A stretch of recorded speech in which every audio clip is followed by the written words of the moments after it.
পড়াশোনা সংক্রান্ত গুরুত্বপূর্ণ আপডেটগুলো পেতে হলে অবশ্যই চ্যানেলটি সাবস্ক্রাইব করুন এবং পাশে থাকা বেল আইকনটিতে অবশ্যই ক্লিক করুন। নমস্কার, আমি শুভেন্দু। আমার ছোট্ট চ্যানেলে আপনাকে স্বাগত।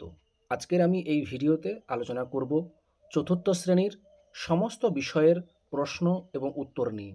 এটা হচ্ছে প্রথম পর্যায়ক্রমিক মূল্যায়ন 2025-এর একটি প্রশ্নপত্র, অত্যন্ত গুরুত্বপূর্ণ প্রশ্নপত্র। এবং এবারে হলিস্টিক রিপোর্ট কার্ডের যে নাম্বার ডিস্ট্রিবিউশন হয়েছে, সেখানে 20 নম্বরের পরীক্ষা হবে চতুর্থ শ্রেণীর প্রত্যেকটি বিষয়ে। সেটা নিয়ে আজকের এই প্রশ্নগুলো কেমন হয় এবং তার উত্তর কীভাবে লিখতে হয় বিস্তারিত আলোচনা করব এই ভিডিওতে। ভিডিওটি প্রথম থেকে শেষ পর্যন্ত দেখো। যদি ভালো লাগে অবশ্যই একটা লাইক দিও, আর আমার চ্যানেল নতুন হলে অবশ্যই চ্যানেলটিকে সাবস্ক্রাইব করো। ঠিক আছে, কথা না বাড়িয়ে শুরু করা যাক। এ প্রথম পর্যায়ক্রমিক মূল্যায়ন 2025-এর পূর্ণমান 20 চতুর্থ শ্রেণীর বাংলা দিয়ে প্রথমে বাংলা করব, তারপর পরপর বিষয়গুলো পরপর করে করব। সময় থাকবে 40 মিনিট। এখানে বিদ্যালয়ের নাম লিখতে হবে এবং অবশ্যই শিক্ষার্থীর নাম লিখতে হবে, বিভাগ, ক্রমিক সংখ্যা অর্থাৎ রোল নাম্বার এগুলো লিখতে হবে। প্রশ্নের উপরেই উত্তর করতে হবে, কোনো সমস্যা নেই। প্রশ্ন থাকবে, তারপরে উত্তর করতে হবে। এবার চতুর্থ শ্রেণীর বাংলা প্রশ্ন, প্রথম প্রশ্ন যেটা আছে 1 নম্বরের, বলেছে সঠিক উত্তরের মাথায় টিকচিহ্ন দাও। সঠিক উত্তরের মাথায় টিকচিহ্ন দাও। প্রথম প্রশ্ন কতে হাতকড়ি পরায় উকিল, পুলিশ না চোর? উত্তরটা হবে পুলিশ। পুলিশের মাথায় এইভাবে টিকচিহ্ন দিয়ে দেবে। পরের প্রশ্ন আম, জাম, চা বাগিচায় তলায় যেন তারা হেসেছে, কি হবে? উত্তরটা হবে আম। আম বাগিচার তলায় যেন তারা হেসেছে। পরের প্রশ্ন গতে তত্ত্বচান মই দিয়ে এসেছিল বাড়ি না দারোয়ানের ঘর না দোকান থেকে? উত্তরটা হবে দারোয়ানের ঘর থেকে। তত্ত্বচান মই নিয়ে এসেছিল দারোয়ানের ঘর থেকে। দারোয়ানের মাথায়, ঘর থেকে মাথায় এটা টিকচিহ্ন দিতে হবে। ঘয়ে দু চাকায় দুনিয়াতে লেখকরা যাত্রা শুরু করেন কলকাতার টাউন হল, রাঁচি না পেশোয়ার থেকে? উত্তরটা হবে কলকাতার টাউন হল থেকে। দু চাকার দুনিয়াতে লেখকরা যাত্রা শুরু করেছিল কলকাতার টাউন হল থেকে। হয়ে গেল। এরপর কি বলেছে, 2 দাগের নিচের এলোমেলো বর্ণগুলি সাজিয়ে শব্দ তৈরি করো। ঠিক আছে, এলোমেলোভাবে দেওয়া হয়েছে কয়েক দাগে, এটাকে সাজিয়ে লিখলে হবে ভয়ানক। ক্ষয়ের দাগেরটা সাজিয়ে লিখলে হবে আয়োজন। ঠিক আছে, উত্তরগুলো কীভাবে করতে হবে বা এইরকম ধরনের প্রশ্নগুলো আসবে, তোমাদেরকে এখন থেকে ভালো করে প্র্যাকটিস করে নিতে হবে। ঠিক আছে, ব্যাস। এবার 3 দাগে কী বলা হয়েছে, বাম দিকের শব্দগুলো ডান দিকে তাদের বিপরীত শব্দ অনুসারে দাগ দিয়ে মেলাতে বলেছে। বাম দিকে যে শব্দগুলো আছে তার যে বিপরীত শব্দ সেগুলো ডান দিকের সঙ্গে মেলাতে হবে। দেখে নাও। প্রথমে বাম দিকে দেওয়া হয়েছিল ছোট, বাইরে, দূর, শুরু, আর ডান দিকে আছে ভিতরে, বড়, শেষ, নিকট। তাহলে উত্তরগুলো প্রথমে ছোটোর কী হবে, ছোটোর বিপরীত হবে বড়, তাহলে বড় দিকে তীর চিহ্ন দাও। বাইরে, বাইরের কী হবে, ভিতর, বিপরীত শব্দ। দূর, নিকট, শুরু, শেষ। ঠিক আছে, এইভাবে সুন্দর করে বাম দিকের সঙ্গে ডান দিকের শব্দগুলো এইভাবে সুন্দর করে লিখে ফেলবে। ওকে, চলে এই পরের প্রশ্ন। কী বলা হয়েছে, আর দাগে বর্ণ বিশ্লেষণ করো। বর্ণ বিশ্লেষণ করতে বলা হয়েছে। প্রথমে বলা হয়েছে কিলিবিলি, এইভাবে সুন্দর করে লিখবে। ক যুক্ত হস্যই যুক্ত ল যুক্ত হস্যই যুক্ত ব যুক্ত হস্যই যুক্ত ল যুক্ত হস্যই। এগুলো প্রত্যেকটা হসন্ত দেবে। ক হসন্ত যুক্ত হস্যই যুক্ত ল হসন্ত যুক্ত হস্যই যুক্ত ব হসন্ত যুক্ত হস্যই যুক্ত ল হসন্ত যুক্ত হস্যই। এইভাবে সুন্দর করে বর্ণগুলো বিশ্লেষণ করতে হবে। তর তর, ত হসন্ত যুক্ত অ যুক্ত র হসন্ত যুক্ত অ যুক্ত ত হসন্ত যুক্ত অ যুক্ত র হসন্ত যুক্ত অ। এইভাবে সুন্দর করে বর্ণ বিশ্লেষণ করতে হবে। ঠিক আছে, প্রশ্নগুলো কেমন ধরনের হয়, উত্তরগুলো কেমন হয় সেটা সেইভাবে সুন্দর করে একটা পরপর করে দেখে নিও। চলে যাই পরবর্তী প্রশ্ন। পরের পেজে কি বলা হয়েছে, 5 দাগের সন্ধি বিচ্ছেদ করো। সন্ধি বিচ্ছেদ দেখো, প্রথমে কি দেওয়া হয়েছে, নগেন্দ্র। সন্ধি বিচ্ছেদ করলে কি হবে, দন্ত নগ যুক্ত ইন্দ্র, নগ যুক্ত ইন্দ্র, নগেন্দ্র। রত্নাকর, রত্ন যুক্ত আকর, রত্ন যুক্ত আকর। ঠিক আছে, এই রকম ধরনের প্রশ্নগুলো আসবে, তোমরা এইভাবেই প্র্যাকটিস করে যেও। ঠিক আছে, চলে যাই পরবর্তী প্রশ্ন। কি বলেছে, বাম দিকের শব্দগুলি ডান দিকে তাদের প্রতিশব্দ অনুসারে দাগ মেলাও। বাম দিকের সঙ্গে ডান দিকে মেলাতে হবে। যেমন কী কী দেওয়া হয়েছিল, গৃহ, হাতি, বাগান, পৃথিবী। আর এদিকে হয়েছে উদ্যান, বিশ্ব, আবাস, গজ। তাহলে গৃহ কী হবে, আবাস, হাতি কী হবে, গজ, বাগান কী হবে, উদ্যান, আর পৃথিবী হবে বিশ্ব। এইভাবে সুন্দর করে তীর চিহ্ন দিয়ে মিলিয়ে দেখে নিতে হবে। আশা করি বুঝতে পেরেছো, কোনো সমস্যা নেই। তাহলে এইভাবে সুন্দর করে উত্তর করে নিতে হবে। এর পরবর্তী প্রশ্ন কী দেওয়া হয়েছে, নিচের শব্দগুলোর উত্তর দাও। প্রত্যেকটি 1 নম্বর প্রশ্ন। কে কবিকে মধুর কথা বলতে শেখালো? উত্তর এইভাবে লিখবে, চাঁদ কবিকে মধুর কথা বলতে শেখালো। ঠিক আছে, চলে যাই পরবর্তী প্রশ্ন।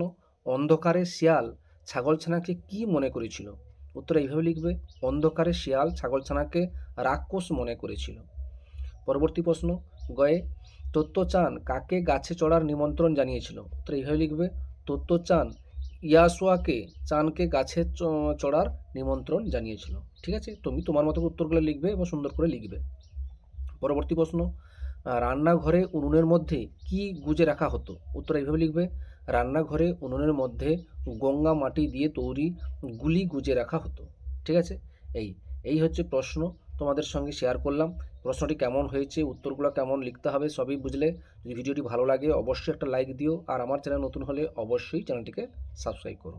ঠিক আছে, ওকে। এরপরে আমরা আজকে শুরু করব চতুর্থ শ্রেণীর গণিত বিষয়ে। সেটাও তোমাদের থাকবে 20 নম্বরের, প্রথম পর্যায়ক্রমে মূল্যায়ন 2025-এর। এটাও থাকবে 20 নম্বরের, সময় থাকবে 40 মিনিট। এটাও কিন্তু তোমাদের কিন্তু প্রশ্নের উপর উত্তর করতে হবে। ঠিক আছে, অবশ্যই তোমার বিদ্যালয়ের নাম লিখবে এবং তোমার নাম লিখবে এবং ক্রমিক সংখ্যা লিখবে এবং এ বিভাগ না বি বিভাগ সেটা অবশ্যই এখানে প্রশ্নের উপরই তোমরা কিন্তু পরপর করে লিখবে। ঠিক আছে, এখানে কেমন ধরনের প্রশ্ন হয় সেটা পরপর দেখে নেই। প্রথম প্রশ্ন হচ্ছে একের দাগে সঠিক উত্তরের মাথায় টিকচিহ্ন, যেটা সঠিক উত্তর তার মধ্যে টিকচিহ্ন দিতে হবে। প্রথম প্রশ্ন বলা হয়েছে, তিনটি সংখ্যার গড় 30 হলে তাদের সমষ্টি হবে কি? সমষ্টি করতে হলে তিনটি সংখ্যা যেহেতু, তাহলে তার সমষ্টি করতে কি হবে? 3 দিয়ে গুণ করতে হবে, অর্থাৎ 30-এর সঙ্গে 3 গুণ করলে হবে 90। তাহলে এখানে আছে 30, 60, 90, উত্তরটা হবে 90। এবার বলেছে ক্ষয়ের দাগে 12 ঘন্টার ঘড়িতে সন্ধ্যা 7টা বাজলে 24 ঘন্টার ঘড়িতে বাজবে কটা? 19, 17 না 7টা? না, 12 ঘন্টার ঘড়িতে যদি 7টা বাজে তাহলে 24 ঘন্টার ঘড়িতে বাজবে 19, কারণ 12 + 7 19, এখানে হবে 19টা হবে। এবার বলেছে 4 বছর 2 মাস হলো 48 না 50 না 42 মাস, মাসে নিয়ে আসো।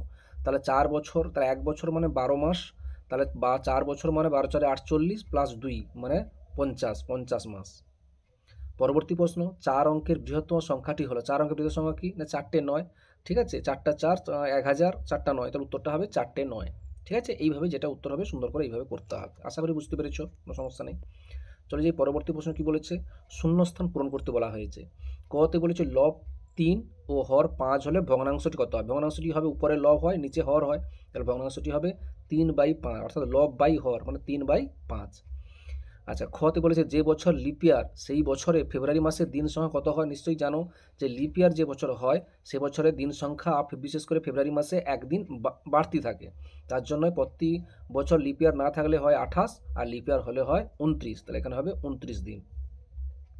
489 সংখ্যাটিতে 8-এর স্থানীয় মান কত? নিশ্চয়ই জানো 489 সংখ্যাটিতে 8-এর স্থানীয় মান হচ্ছে 80, এখানে হবে 80, 8-এর পর একটা শূন্য দিয়ে দিতে হবে। তারপর আছে 6 ঘন্টা 40 মিনিট সমান কত মিনিট? ঘন্টাকে মিনিট নিয়ে আসো, 1 ঘন্টা সমান সমান জানো 60 মিনিট, তাহলে 60-এর সঙ্গে 6 গুণ করলে হবে 6 36, 36 প্লাস 40 মানে হচ্ছে 400, অর্থাৎ 360 যুক্ত 40 মানে 400 মিনিট। ঠিক আছে, ব্যাস এইভাবে হয়ে গেল। এরপরে বলেছে বাম দিকের সাথে ডান দিক মেলাও। বাম দিকে যে সংখ্যাগুলো দেওয়া হয়েছে 2 3 2 4, অর্থাৎ 2324, তারপর দেওয়া হয়েছে 3291, তারপর দেওয়া হয়েছে 8777, তারপর দেওয়া হয়েছে 9999। এবার ডান দিকে সুন্দর করে লেখা হয়েছে, এইভাবে সুন্দর করে তীর চিহ্ন দিয়ে দেখিয়ে দেবে। তাহলে 2324কে এইভাবে লিখবে 2003.2.4 একক। তারপরে 3291কে লিখবে 3002.9.1 একক। তারপরে লিখবে 8700.7.7 একক। তারপরটা লিখবে 9009.9.9 একক। ঠিক আছে, এইভাবে সুন্দর করে লিখে ফেলবে। চলো যে পরবর্তী প্রশ্ন কি আছে, মানের ঊর্ধ্বক্রম আকার সাজা। মানের ঊর্ধ্বক্রম মানে হচ্ছে ছোট থেকে বড় আকার সাজাতে হবে। এখানে ছোট সংখ্যা দেখতে পাচ্ছি 1083, তারপরে হবে 4235, তারপরে হবে 5278, তারপরে হবে 7367। এইভাবে মানের ঊর্ধ্বক্রম মানে ছোট থেকে বড় আকারে সাজাতে হবে, এইভাবে সুন্দর করে সাজিয়ে দিতে হবে। তারপর বলেছে মানের অধক্রমে, অধক্রম মানে বড় থেকে ছোট সাজাতে হবে। এখানে যেটা বড় সংখ্যা আছে 3568, তারপর আছে 3422, তারপর আছে 2679, তারপর আছে 2345। ঠিক আছে, এইভাবে সুন্দর করে সাজিয়ে ফেলবে। এরপর 6 থেকে বলছে নিচের সমস্যাগুলির সমাধান করো। কি বলেছে? প্রথম প্রশ্ন, তোমাদের গ্রামে 125টি পরিবার বসবাস করে। পরিবেশ সচেতনতা দিবস প্রত্যেক পরিবার 17টি করে চারা গাছ লাগালে মোট কতগুলো চারা গাছ লাগানো হবে? নিশ্চয়ই বুঝতে পারছি কী করতে হবে, গুণ করতে হবে। তাহলে গ্রামের পরিবার সংখ্যা হচ্ছে 125টি, আর প্রত্যেক পরিবার যদি চারা লাগাবে তাহলে কত করে লাগাবে? 17টি করে। তাহলে এই দুটোকে গুণ করবে, গুণ করার পর সংখ্যাটি হবে 2125টি। তাহলে লাস্টে উত্তর লিখবে মোট 2125টি চারা গাছ লাগবে। এইভাবে সুন্দর করে প্রশ্নের উপর কিন্তু সুন্দর করে এইভাবে উত্তর করতে হবে। পরবর্তী প্রশ্ন কি বলেছে, অজয়বাবু 120টি চারা গাছ কিনে আনলেন, চারা গাছগুলিকে 20টি সারিতে ভাগ করে বসালে প্রতি সারিতে কতগুলো করে চারা গাছ লাগবে? নিশ্চয়ই বুঝতে পারছি, ভাগ করে বলেছে, আমরা ভাগ করতে হবে। তা চারা গাছের সংখ্যা আছে 120টি, তা 20টি সারিতে ভাগ করে বসালে তাহলে ভাগ করলে হবে 20কে 120 ভাগ করলে হবে 6, তাহলে লাস্টে উত্তর লিখবে প্রতি সারিতে 6টি করে চারা গাছ বসালেন। পরবর্তী প্রশ্ন, সানিয়ার বয়স 9 বছর 5 মাস 15 দিন, সবিতার বয়স 8 বছর 7 মাস 12 দিন, কার বয়স কম ও কত কম? তাহলে এইভাবে লিখবে, সানিয়ার বয়স 9 বছর 5 মাস 15 দিন, আর সবিতার বয়স 8 বছর 7 মাস 12 দিন। এটাকে কী করে বিয়োগ করবে? বিয়োগ করলে যে সংখ্যাটা হবে সেটাই লিখবে, ঠিক আছে। 0 বছর 10 মাস 3 দিন, অর্থাৎ এখানে 10 মাস 3 দিন উত্তরটা হবে, অর্থাৎ সবিতার বয়স কম করে 10 মাস 3 দিন কম হবে, ঠিক আছে। সবিতার বয়সটাই কম, কত কম না 10 মাস 3 দিন কম। আশা করি বুঝতে পেরেছো। এইভাবে গণিতের প্রশ্ন, এরকম ধরনের প্রশ্নগুলো তোমাদের থাকবে, এগুলো ভালো করে প্র্যাকটিস করবে, এরকম ধরনের প্র্যাকটিস। যদি ভিডিওটি ভালো লাগে অবশ্যই একটা লাইক দিও, আর আমার চ্যানেল নতুন হলে অবশ্যই চ্যানেলটিকে সাবস্ক্রাইব করো। ওকে, চলো। এরপরে প্রশ্ন হচ্ছে আমাদের পরিবেশ, প্রথম পর্যায়ক্রমিক মূল্যায়ন 2025-এর আমাদের পরিবেশ চতুর্থ শ্রেণীর। এটাও থাকবে 20 নম্বরের, সময় থাকবে 40 মিনিট। প্রশ্নের উপরেই উত্তর করতে হবে, বিদ্যালয়ের নাম আগে লিখতে হবে, তোমার নাম লিখবে এবং বিভাগ লিখবে এবং ক্রমিক সংখ্যা লিখবে, অর্থাৎ রোল নাম্বারটা লিখবে, ঠিক আছে। খুব ভালো প্রশ্ন, প্রশ্ন মডেলগুলো ভালো করে দেখতে থাকো, কেমন প্রশ্ন এবং উত্তরগুলো কীভাবে লিখতে হয় সেটা একটু পরপর দেখতে থাকো। এখানে প্রশ্ন দেওয়া হয়েছে, প্রথমে একের দাগে সঠিক উত্তরের মাথায় টিক চিহ্ন দাও। প্রথম প্রশ্ন বলা হয়েছে, বাতাসে যে গ্যাসটি সবচেয়ে বেশি পরিমাণে আছে সেটি হলো নাইট্রোজেন, অক্সিজেন না কার্বন ডাইঅক্সাইড? উত্তরটা হবে নাইট্রোজেন। বাতাসে যে গ্যাসটি সবচেয়ে বেশি পরিমাণে আছে সেটি হলো নাইট্রোজেন। শীতদানা নেই, কেঁচো, মানুষ না টিকটিকি? উত্তরটা হবে কেঁচো। কাঠ একটি তরল, কঠিন না গ্যাসীয় পদার্থ? উত্তরটা হবে কঠিন পদার্থ। শিল পড়ে কাল বৈশাখী ঝড়ে না ঠান্ডার সময় না বর্ষার সময়? কাল বৈশাখী ঝড়ের সময় শিল পড়ে। আচ্ছা, এইখানে যে উত্তরগুলো আমি বলছি, উত্তরগুলো অবশ্যই ভালো করে একটু বই দেখে মিলিয়ে নেবে। কিছু কিছু প্রশ্ন হয়তো উত্তর একটু ভুল হতে পারে, তোমরা কিন্তু অবশ্যই উত্তরগুলো একটু মিলিয়ে নেবে, ঠিক আছে। 2 থেকে কী বলেছে, বাম দিকের সাথে ডান দিকে দাগ মিলাও। বাম দিকে কী কী দেওয়া হয়েছে? সজারু, হাতি, ভালুক আর গরু। এইদিকে দেওয়া হয়েছে ডান দিকে সিং, থাবায় নখ, গায়ে কাঁটা, সুঁড় ও দাঁত। তার সাজিয়ে লিখবে, সজারু হবে গায়ে কাঁটা, হাতি হবে সুঁড় ও দাঁত, ভালুক হবে কী হবে থাবার নখ, আর গরু হবে সিং আছে। তাহলে এইভাবে সুন্দর করে এগুলো লিখে ফেলবে। আশা করি বুঝতে পেরেছো, কোনো সমস্যা নেই। চলে যে পরবর্তী প্রশ্ন, বন্ধনীর মধ্যে থেকে সঠিক শব্দটি শূন্যস্থান পূরণ করো। ক্ষুদ্রান্ত, মরিশাস, ভর এবং বর্ষা। প্রথম প্রশ্ন, ড্যাশ ভারত মহাসাগরের বুকে একটা ছোট্ট দ্বীপ? উত্তরটা হবে মরিশাস। মরিশাস হলো ভারত মহাসাগরের বুকে একটা ছোট্ট দ্বীপ। ক্ষয়ের প্রশ্ন বলছে, ড্যাশ ঋতুতে খুব বৃষ্টি হয়? উত্তর লিখবে বর্ষা ঋতুতে খুব বৃষ্টি হয়। পরের প্রশ্ন, অন্ত্রের যে অংশে বাকি খাবার হজম হয় তাকে ড্যাশ বলে? কি লিখবে? ক্ষুদ্রান্ত বলে। কি বলে? ক্ষুদ্রান্ত বলে। অন্ত্রের যে অংশে বাকি খাবার হজম হয় তাকে ক্ষুদ্রান্ত বলে। পরবর্তী প্রশ্ন, বাটখারা দিয়ে কোনো জিনিসের ড্যাশ মাপা হয়? কি হবে? ভর মাপা হয়। বাটখারা দিয়ে কোনো জিনিসের ভর মাপা হয়। আশা করি বুঝতে পেরেছো। চলে যাই পরের পাতায় কি আছে প্রশ্ন দেখে নিই। হ্যাঁ, পার্থক্য লিখতে বলা হয়েছে, জীব ও জড়রও একটা পার্থক্য লিখা হয়েছে, 2 নম্বর করে দেওয়া হয়েছে জীব এবং জড়। 1 নম্বর লিখবে, এদের প্রাণ আছে, এদের প্রাণ, জড়র কোনো প্রাণ নেই। এরা এক জায়গা থেকে অন্য জায়গায় যেতে পারে, এরা লিখবে এরা পারে না, মানে অর্থাৎ জড় এক জায়গা থেকে অন্য জায়গায় যেতে পারে না। সুন্দর করে এইভাবে পার্থক্যগুলো লিখবে 2 নম্বরে যেহেতু আছে। ওকে, চলে যাই পরবর্তী প্রশ্নতে। বেমানান শব্দটি চিহ্নিত করে গোল, যেটা বেমানান সেটা তোমাকে চিহ্নিত করে গোল করতে হবে। প্রথম যেটা দেওয়া হয়েছে কয় দাগে, গরু, বাঘ, ছাগল, হরিণ। এখানে বেমানান হচ্ছে বাঘ, ঠিক আছে। বাঘ এই গরুকে খায়, ছাগলকে খায়, হরিণকে খায়, কিন্তু বাকিরা কিন্তু কেউ কাউকে খায় না কিন্তু, ঠিক আছে। এই জন্য এখানে উত্তরটা হবে বাঘ। বাঘকে গোল করে দেবে, এইভাবে গোল করে দেবে। পরবর্তী প্রশ্ন, রবীন্দ্র জয়ন্তী, কালবৈশাখী, গরম, লেপ। তা রবীন্দ্র জয়ন্তী, কালবৈশাখী, গরম, লেপ। তা এখানে এটা কি হবে? এখানে হবে লেপ, ঠিক আছে। লেপটা হচ্ছে এখানে কি বলে বেমানান শব্দ, এখানে লেপে গোল করবে। তারপরে বাদাম, ডিম, লোহা, ভাত। বাদাম, ডিম, ভাত এগুলো হচ্ছে খাওয়া যায়, লোহা খাওয়া যায় না, তাই জন্য লোহাতে গোল করবে। তারপর হচ্ছে আম, কাঁঠাল, জাম, কচুরিপানা। আম, কাঁঠাল, জাম এগুলো সবগুলোই হচ্ছে ফল, কচুরিপানাটা এখানে বেমানান, তাহলে এখানে কচুরিপানাতে গোল করবে, ঠিক আছে। আশা করি বুঝতে পেরেছো। ব্যাস, এর পরবর্তী প্রশ্ন কি বলেছে 6 দাগের, নিচের প্রশ্নগুলির উত্তর দাও। হাওড়া ও কলকাতার মধ্যে যোগাযোগকারী সেতুটির নাম কি? এটি কোন নদীর উপর অবস্থিত? খুব সহজে বলতে পারবে। হাওড়া ও কলকাতার মধ্যে যোগাযোগকারী সেতুটির নাম হলো রবীন্দ্র সেতু। ঠিক আছে, এটার নাম হচ্ছে কি রবীন্দ্র সেতু। এটি হুগলি নদীর উপর অবস্থিত, এটি হুগলি নদীর উপর অবস্থিত। তারপরে পরবর্তী প্রশ্ন, দাঁত না মাজলে কি কি সমস্যা হতে পারে? উত্তর লিখবে। এক, খাবার খাওয়ার সময় দাঁতের ফাঁকে খাবারের কণাগুলো থেকে যায়, আটকে যায়, থাকতে পারে। দুই, ওই খাবারের টুকরো বাসা বাঁধে, খালি চোখে দেখা যায় না এমন কিছু মানে কি বলো জীবাণু থাকে। এগুলো এইভাবে তুমি তোমার মতো করে কারণ দিয়ে এগুলো সুন্দর করে লিখে ফেলবে। ঠিক আছে, আর এরা দাঁতকে খারাপ করে দেয়, বিভিন্ন জীবাণু, সেগুলো এখানে বলা হয়েছে। একটি পরিযায়ী পাখির নাম লেখো। পশ্চিমবঙ্গের কোথায় এক শৃঙ্গ গন্ডার দেখতে পাওয়া যায়? খুব সহজ, একটি পরিযায়ী পাখির নাম হলো বালি হাঁস। এটা জলদাপাড়ার এক শৃঙ্গ গন্ডার দেখতে পাওয়া যায়। গন্ডার কোথায় দেখতে পাওয়া যায়? না, জলদাপাড়ায়। জলদাপাড়ায় এক শৃঙ্গ গন্ডার দেখতে পাওয়া যায়। ঘয়ে ঋতু কয় প্রকার ও কী কী? উত্তর লিখবে। ঋতু 6 প্রকার। কী কী? না, 1 গ্রীষ্ম, 2 বর্ষা, 3 শরৎ, 4 হেমন্ত, 5 শীত ও বসন্ত। ঠিক আছে, এইরকম ধরনের তোমাদের প্রশ্নগুলো থাকবে পরীক্ষায়। এইগুলো ভালো করে প্র্যাকটিস করে যাও। এই প্রশ্নটি পরীক্ষায় যে থাকবে এর কোনো গ্যারান্টি আমি দিচ্ছি না, কিন্তু এইরকম ধরনের প্রশ্ন তোমাদের পরীক্ষায় থাকবে। একটু ভালো করে এগুলো প্র্যাকটিস করে যেও। ঠিক আছে, ওকে। ভিডিওটি যদি তোমাদের ভালো লাগে অবশ্যই একটা লাইক দিও, আর আমার চ্যানেল নতুন হলে অবশ্যই চ্যানেলটিকে সাবস্ক্রাইব করো। ঠিক আছে, ওকে। এরপরে আমরা এখন দেখে নেব প্রথম পর্যায়ক্রমে মূল্যায়ন 2025-এর চতুর্থ শ্রেণীর স্বাস্থ্য ও শারীরশিক্ষা নিয়ে। এটাও থাকবে 10 নম্বরের থাকবে এবং সময় থাকবে 20 মিনিট। ঠিক আছে, এটা থাকবে 10 নম্বরের এবং সময় থাকবে 20 মিনিট। এখানেও প্রশ্নের উপর উত্তর করতে হবে এবং অবশ্যই তোমার নাম লিখতে হবে, বিভাগ লিখতে হবে এবং তোমার রোল নাম্বারটা লিখতে হবে। দেখে নিই এই প্রশ্নপত্র কেমন হয়। একের দাগের সঠিক উত্তরে মাথায় টিক চিহ্ন দাও। যারা সঠিক উত্তর তার মাথায় টিক চিহ্ন দিতে হবে। কতে দাঁত, ছুলি, চুলকানি এগুলো হলো চর্মের না চোখের না কানের রোগ? উত্তরটা নিশ্চয়ই জানো, দাঁত, ছুলি, চুলকানি এগুলো হচ্ছে চর্মের রোগ। ক্ষয়ে অর্ধ কুর্মাসন, তালাসন, মুন্ডাকাসন শরীরের উচ্চতা বাড়তে সাহায্য করে। কোনটা বাড়তে সাহায্য করে? এটা কিন্তু একটু তোমরা বই দেখে একটু ফলো করে নেবে, আমার এটা ঠিক জানা নেই, এই জন্য তোমরা একটু অবশ্যই বই দেখে উত্তরটা দেখে নেবে। পরবর্তী প্রশ্ন, পাইওরিয়া রোগ চোখ, ত্বক, দাঁতে ক্ষতি করে? উত্তরটা হবে দাঁতে ক্ষতি করে। পরবর্তী প্রশ্ন, কানামাছি খেলায় বৃত্তের মাঝখানে থাকা শিক্ষার্থীর চোখ লাল, নীল না কালো কাপড় দিয়ে বাঁধা থাকবে? উত্তরটা হবে কালো কাপড় দিয়ে বাঁধা থাকবে।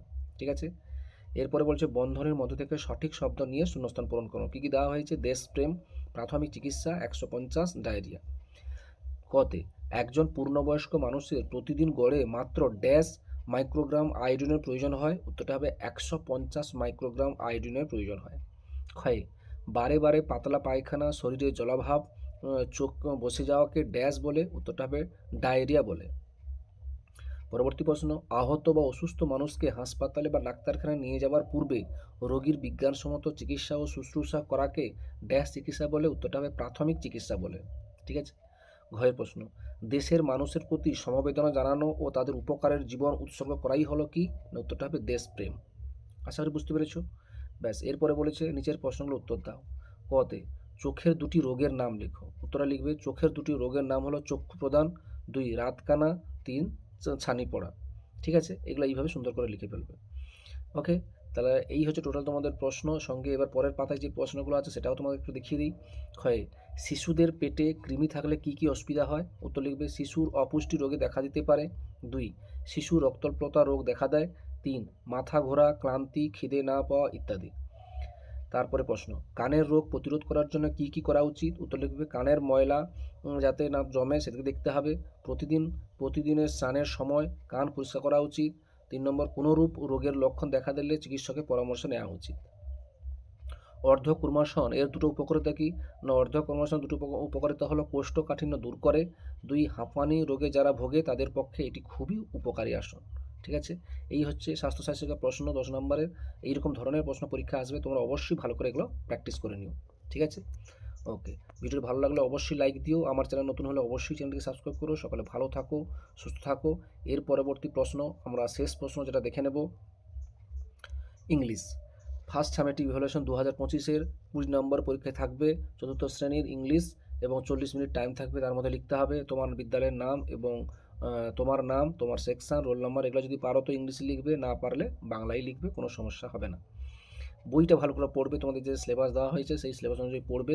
এখানে প্রথম যেটা বলেছে রাইট বড় হাতের T for true and F বড় ফর দ্য ফলস স্টেটমেন্ট। যেটা সত্যি সেটা এখানে বড় হাতের টি লিখবে, যেটা মিথ্যা সেটা এফ লিখবে। এখানে লিফিস ফাদার সেলস ডলস, এটা হচ্ছে একেবারে মিথ্যে, নিশ্চয়ই এফ লিখবে। ঠিক আছে। Rivu and Gauri like the test of hilsa fish, এটা হবে সত্যি, এই জন্য বড় হাতে টি লিখবে। Mimi and Raju were not excited about hearing the story, এটা হচ্ছে এফ, মিথ্যা এটা। পরবর্তী প্রশ্ন, at that time the sky was fair way from the earth, এটা হচ্ছে সত্যি, এই জন্য বড় হাতে টি লিখলে। এবার দুয়ের দাগে টিক দ্য কারেক্ট অল্টারনেটিভ, এটা যেটা সত্যি সেখানে কারেক্ট করতে হবে, অর্থাৎ টিক চিহ্ন মাথায় দিতে হবে। ঠিক আছে। Gogol was not particularly found of এক্স রাইস না মিট, উত্তরটা হবে rice. Gogol had spend a month, a day না a week in his cousin home, না উত্তর হবে week, a week. Rivu's father planned a tour to, কোথায় গেছে, জয়নগর, শ্যামনগর, কৃষ্ণনগর, উত্তরটা হবে Joynagar. Grandma had black, white না ব্রাউন হেয়ার না হোয়াইট হেয়ার, এখানে হোয়াইটের মাথায় এইভাবে টিক চিহ্নগুলো দিতে হবে। এরপর বলা হয়েছে তিনের দাগে arrange the following sentence in the correct order, মানে এইভাবে সুন্দর 1 2 3 করে অ্যারেঞ্জ করতে হবে, সেন্টেন্সগুলোকে এলোমেলো দেওয়া আছে, সাজিয়ে লিখতে হবে। Put the number in the brackets one of the done for you, একটা দেওয়া হয়েছে, যেমন লিপি লুকস অ্যারাউন্ড দ্য ফেয়ার, এটা 1 নম্বর। এরপর 2 নম্বর দেওয়া হয়েছে সির দাগেরটা হবে 2 নম্বর, তারপরে 3 নম্বরটা হবে ইর দাগের, 4 নম্বরটা হবে এর দাগের, এবং 5 নম্বরটা হবে ডির দাগের। এইভাবে সুন্দর করে ভালো করে সেন্টেন্সগুলো কারেক্ট অর্ডার অনুযায়ী সাজাতে বলা হয়েছে। এইভাবে তোমরা উত্তরগুলো ভালো করে লিখে ফেলো, ঠিক আছে। নেক্সট পেজে চলে যাই। এখানে কি বলা হয়েছে, underline the odd one out, এখানে যেটা কি বলবে অড নাম্বার, সেটা তোমাকে আন্ডারলাইন করতে বলা হয়েছে। প্রথমটা যেমন ভ্যান, এটা হচ্ছে এখানে আন্ডারলাইন অড দেখাচ্ছে। তারপরটা ক্রিম, ঠিক আছে। তারপরটা সিট দাগেরটা দেখা দেওয়া হয়েছে, দেখো ভোল্টিওর। তারপর হচ্ছে স্কুইরেল, এগুলো তোমাদের উত্তরগুলো ভালো করে দেখে নেবে, ভালো করে পড়বে, ভালো করে প্র্যাকটিস করবে, ঠিক আছে। এরপর দেখো ম্যাচ কালাম এর সঙ্গে কালাম বি দেওয়া হয়েছে, কালামের সঙ্গে কালাম বি কীভাবে করতে হয় দেখে নাও পরপর করে। আমি জাস্ট ভিডিওটা পরপর করে দেখিয়ে যাচ্ছি, ভিডিওটা অনেক বড় হয়ে গেল, তবুও আমি ভিডিওটা দেখিয়ে দিচ্ছি, দেখে নাও উত্তরগুলো, দেখে নাও কীভাবে কী প্রশ্নগুলো পড়ে সেগুলো পরপর করে দেখে নাও, ঠিক আছে। আচ্ছা, answer the following question, who is Lipi's classmate, ঠিক আছে, সুজয় ইজ লিপিজ ক্লাসমেট, এইভাবে সুন্দর করে লিখে ফেলবে। Why did the woman keep the sweeping, এইগুলো উত্তরগুলো লিখবে। The woman wanted the keep her heart clean. তারপরে what did children do fair having the breakfast, after the having breakfast the children played in the crowded. এবার তারপরে প্রশ্ন, what does Sujoy buy at the fair, সুন্দর করে এই প্রশ্নের উত্তর দেওয়া হয়েছে, এগুলো দেখে নাও। টোটাল প্রশ্ন, ভিডিওটি বড় হয়ে গেলে যাই হোক, ভিডিওটি তোমাদের যদি একটু ভালো লেগে থাকে অবশ্যই একটা লাইক দিও, আমার চ্যানেল নতুন হলে অবশ্যই চ্যানেলটিকে সাবস্ক্রাইব করো। সকলে ভালো থাকো, সুস্থ থাকো, ধন্যবাদ।